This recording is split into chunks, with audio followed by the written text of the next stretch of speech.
Okay, well, this sill is definitely rotted. Let's cut it out. Now I'm just cutting the nails that hold the stool to the sill, freeing up the sill. And this is an oscillating saw where the blade goes back and forth. Now I just cut the siding under the sill. I want you to cut out the center section of the sill. Stay about 2 inches away from the side jam. When the tip of the blade is lower than the stool, I want you to push the saw up at the same time just down. There we go. Back, rock it up and down. Push the blade in. All right, that's good right there. Now pull the saw out. I want to tip it upside down. Take the tip of the blade and put it in the slot and push down, and it'll land on the structure underneath the sill. Now don't push the blade in too far, but what I want you to do is take the saw, push it up, and let the saw slide in a little bit. Once you feel it biting on the wood, then you're going to push down gently, bringing the tip up, cutting the remaining part of the sill. Okay. All right, now I'll cut this side. All right, it's loose. All right, that's not coming out. I'm going to go after this side using my flat bar. I'll put a screw right into the face of the sill. All right, now I'm going to use my flat bar, hook onto the screw, see if I can pry the sill up. Okay, now it should come out. And there it is. Wow. All right, we'll save that piece.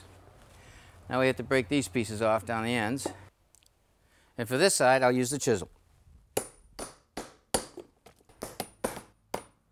Now I have to get these nails out of here using my end nippers so we can slide the new sill into position. We're going to recreate this old sill using a new piece of wood. What are we going to use? We're going to use a piece of Spanish cedar. It really holds up well to the weather. First thing I want to do now is take a measurement. Right. Okay, now we need the depth. Now I need the width between the two jambs.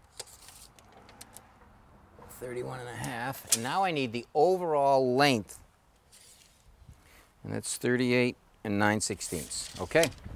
I'm ready to transfer the measurements that we took onto our new piece of wood. Now I like to run a center line on here and then transfer my measurements from my center line so each notch will be equal on each end.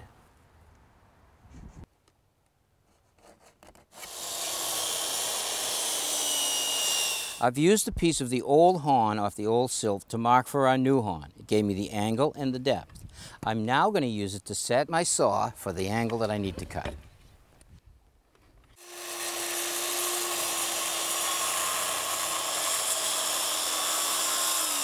Now when I cut the sill from the underside for the horn, I didn't overcut it. I didn't want to weaken the horn. So now we have to finish up that cut on the face side using the handsaw. Good. Down there. What we need to do now is put a dado cut right down the leading edge to break that surface tension of the water.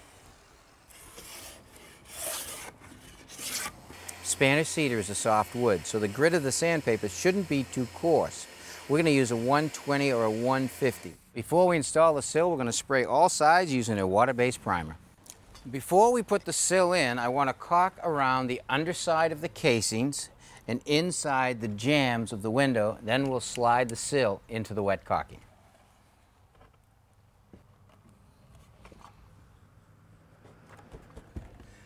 I don't want to push it in yet because now I want to inject some foam in there before I push it up. Now the foam is actually going to do two things. It's going to insulate under the sill, and when the foam expands, it's going to start pushing the sill up and holding it in place. Okay, Kenny, now we need to nail the stool back to the sill and toenail the gun out slightly so the nail will come right into the sill. Okay, that's good. Now all I want to do is run a thin bead of caulking right between the sill and the stool. Okay. All right, Ken, you got a brand new watertight sill, good for the next 50 years.